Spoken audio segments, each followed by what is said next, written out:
Ayan, magandang hapon kaibigan. Nandito naman tayo sa ating kulungan. Kasi karating ko lang din galing trabaho. Meron akong napansin sa aking kulungan. Kasi yung manok ko na kabir na naglilimlim ay nagpisa. Ngayon ko lang nakita nagpisa siya. Nagpisa na siya, nagpisa. Ibig sabihin, meron tayong bagong sisiw. Bagong sisiw, ayun. Ngayon ko lang sila nakita kasi kanina wala ko pa, hindi ko pa sila nakikita ang maga. Ngayon, nakita ko sila. Ay lumabas. Nakikita nyo guys. Ayan o. Yung kabir natin may sisiw.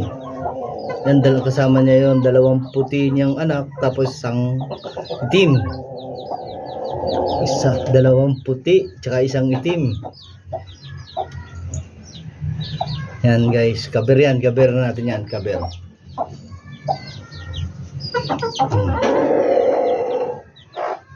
Yan. Ngayon ko lang sila nakita kasi. Ayan guys. Ayan yung mga anak niya. Ayan.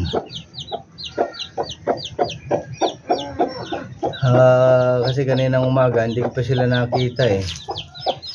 Siguro ano. Sa ilalim nung ina kasi medyo masigla na eh oh.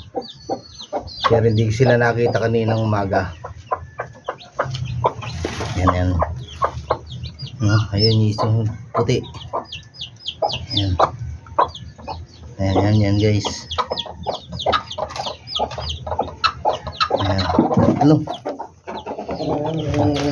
Kasi dito yan guys. Ayun. Ay, may naiwan itlog. Yun. May naiwan pa siyang itlog. Alam na natin kung ano to. Alam na natin kung bakit ganon na may naiwan siyang itlog. Yan. And then dito na guys, ang dami pang yung isa. Ayan pa oh. Ayan pa itlog dyan oh. Yan. Yan. Ayan naman yung naglilimlim yan. Ayan yung naglilimlim yan. Yan. Kahit pa paano meron tayo na namang isang titingnan at talagaan. Huwag na naman sanang dadalihin ng pusa. Ang dami na nadali ng pusa natin dito. Yan. Kasi ayan o, nakita nyo yung unang anak ng kabir natin. Unang anak niyan yun. Ando sa sulok na yon, yung may bagong anak. Ito na yung dati niya mga anak. Yan. Yan yung puti na yan. Yung itim. Yung itim na yan. Yan dalawang itim. Bali tatlo. At nadali nga ng pusa yung isa. Isang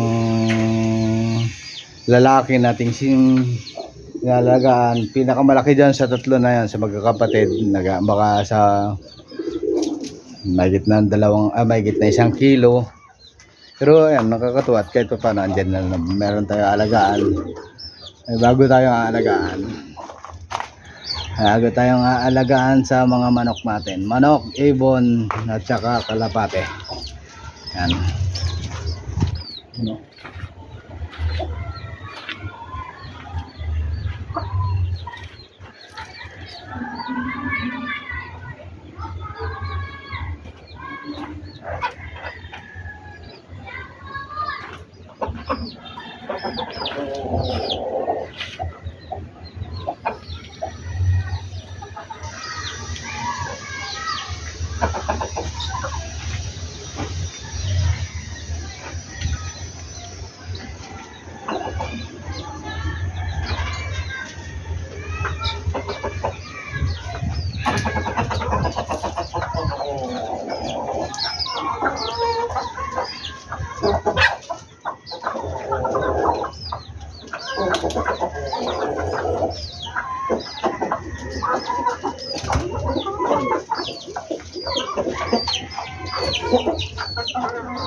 Ay, ayan lang mga manok ko, no? Ilan lang eh. Pagdadali ng pusa. Pusa kasi galing doon sa bubong. Doon kasi tumatalon sa isang bubong natin. Papasok dito.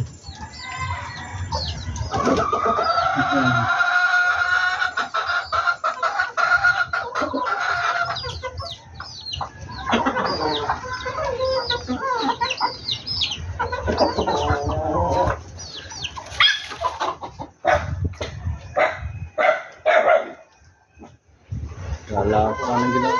Pusa. Aso. Wala.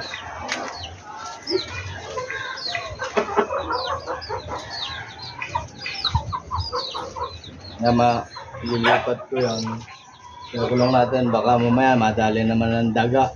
Kasi dami rin daga dito.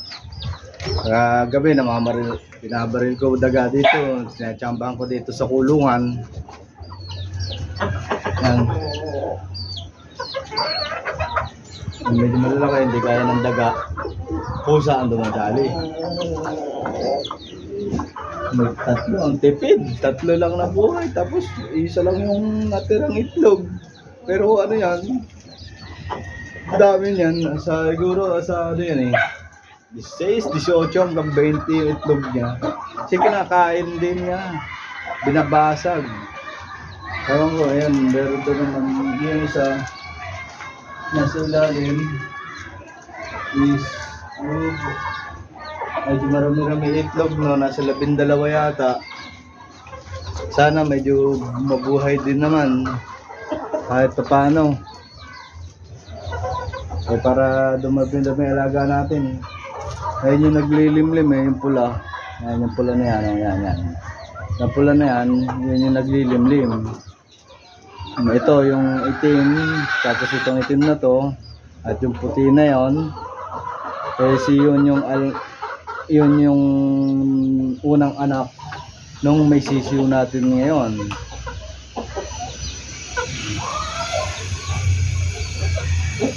Kaya lang sa tagal kasi yung mga sunod na generation nito sana, ito naman isa na to, yung andito sa tatlong sisiw din naman natin. Yung tatlong sisiw na natin nandito. Ayan. Makikita nyo yung tatlong sisiw na yan. Dito ko nilagay para hindi madali ng pusa o daga. Dito ko ilalagay ngayon yung mga bago nating sisiw. Tsaka yung inahin. Then ililipat natin sila. Lilipat natin itong manok na to, itong medyo malaki-laki na to. Yan. Tatlo na yan. Lilipat natin yan. Lilipat natin doon sa isang kulungan dito kasi yung kulungan dito guys, yan yung kulungan na yan, meron ako isang pares na kalapate.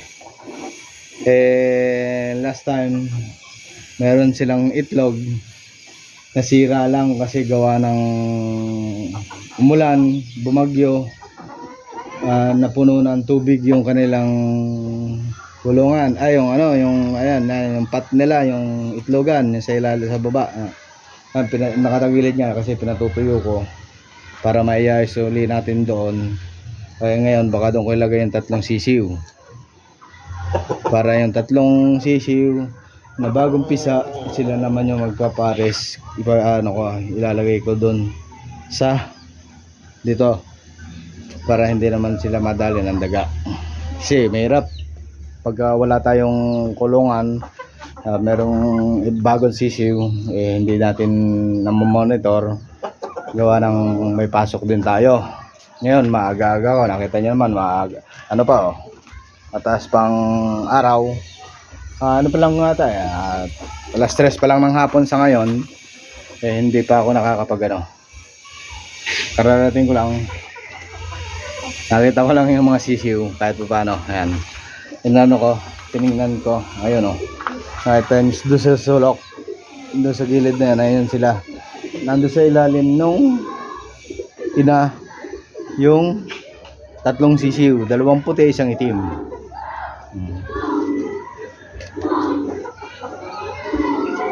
Ayan, titingnan, nakita nyo, namamahay nga yung mga alaga natin kalapate. And then yung ibon natin nandun sa taas. Pagka mamaya na akong papakain, medyo maaga pa. Hinagisan ko naman ng konti yung manok. Kasi yung manok magkagala-gala lang dito. Ayan din, around dito lang yan, ay ikot-ikot lang dito yan. Then meron tayo andun na tayo, yung isang manok natin na galing kay Tatay Marcos, andun sa labas. Ayun, nakakalabas yun, lumilipad dito kung saan, hindi ko alam kung saan pumupwesto, humahakbang-hakbang. Kung makikita nyo, yung isang ating manok ko, andun sa taas, pwede na umakyat doon sa bubong, pwede na rin siya umakyat doon sa pader. Kaya nakakalabas yung mga yan. Okay. Ganun guys, kahit paano meron tayong bagong malalagaan, aantayin, palalakihin. Sana naman huwag na lang madadali ng pusa at saka daga. Yun lang naman ang akin. Para naman kahit paano yung binibigay natin pagkain, pakikinabangan natin pagdating ng katulad nila ito, yung mga may 3 natitirang malaki-laki. Pwede nating, syempre, alam natin yon, pampersonal na karne. May kakatay tayo. And then, hindi ko naman ito bebente. Pang akin lang to. Alaga ko para kasiyahan ko. And then, pang kain. Sakaling medyo malaki-laki at mamaparami natin. And, medyo, kahit pa paano, nakikita mo dumadami kahit konti-konti. Ayan, may 3 na bagong sisiw. Antayin lumaki. Sana lumaki sila at wag lang tayong maunahan ng pusa at daga. Guys, update natin sa mga alaga natin. Yun na lang, ganun na lang. At andyan mo ng mga alaga natin, antayin natin sila. I-update ko kayo kung ano man mang nangyayari sa mga alaga ko, para kahit paano kasama ko kayo dito sa pag-alaga ko.